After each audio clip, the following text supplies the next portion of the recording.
So now we have to get a moving truck all the way from San Francisco to Charlotte. And we hired the same company that just moved one of the Mars Rovers.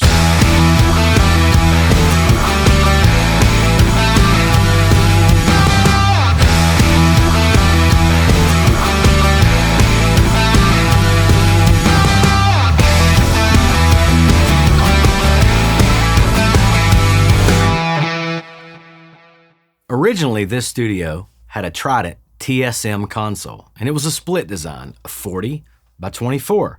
And it was incredible. It was sweet sounding. The EQs were fantastic. Preamps were great. I liked that console a lot. And I had always loved SSL consoles, Solid State Logic, another British company. Huge consoles that sounded big, incredible automation, incredible functionality. Just my favorite, and I wanted a 9000J. So I started a search because they had stopped making them a couple years before that. Anytime we make decisions as far as equipment and what we're purchasing audio-wise for the studio, Glenn's, of course, the first and foremost one to make those decisions, and I handle a lot of the logistics.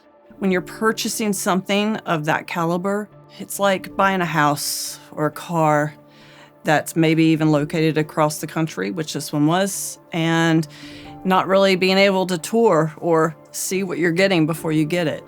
After months of research, I looked at every SSL console for sale in the US and across the globe for that matter. And I narrowed it down to two, one in Boston and one in San Francisco. And I was really leaning toward the one in San Francisco. So I hired this tech. His name was Dave Thibodeau.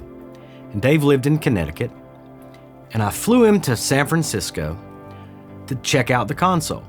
And that's sort of a standard practice. You go in, you check everything out, you check out all the functions, all the switches.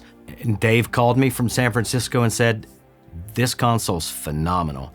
And it was the last one made in 2005. So I had him go ahead and start the decommissioning process, and I wired the money to the owner. The decommissioning process takes several days. You have to go through, obviously disconnect all the wiring, pull the patch base, and there's just hundreds and hundreds and hundreds of feet of cabling. And then you have to pull it apart. It comes apart in two pieces. You have to put wheels on the back and then flip it on its back, package everything up. The power supply racks are massive and weigh a ton, and it's obviously not light. This one was not on ground level. It was up on top story of a building, had to come down an elevator. So the console literally had to split in half.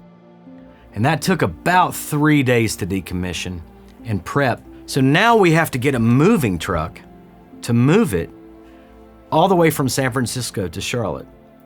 And we hired the same company that moves sensitive electronics. They had just moved one of the Mars Rovers.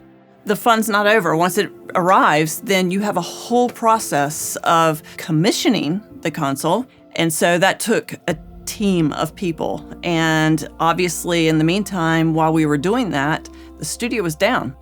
So we flew our technician back down from Connecticut to Charlotte to meet the truck when the console arrived. Now, normally it takes about 2 weeks, give or take, to install one of these consoles. There's a lot of soldering, installation, cable runs, all those kind of things that have to happen. But I needed it done faster. So we did it in 7 days. Now, to do this in 7 days was a pretty monumental task, and we pretty much worked around the clock. And we ran into one major issue. You see, this floor is floating.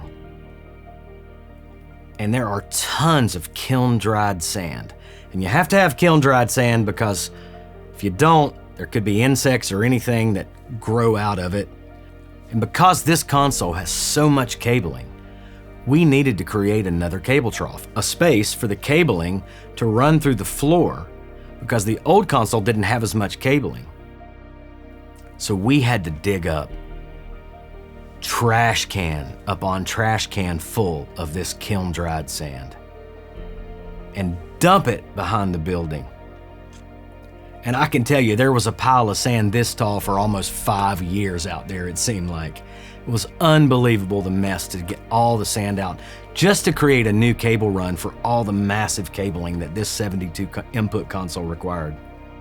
So everything from just manpower, just arms and muscle. We had to build ramps coming into the studio because we have floating floors in our studio.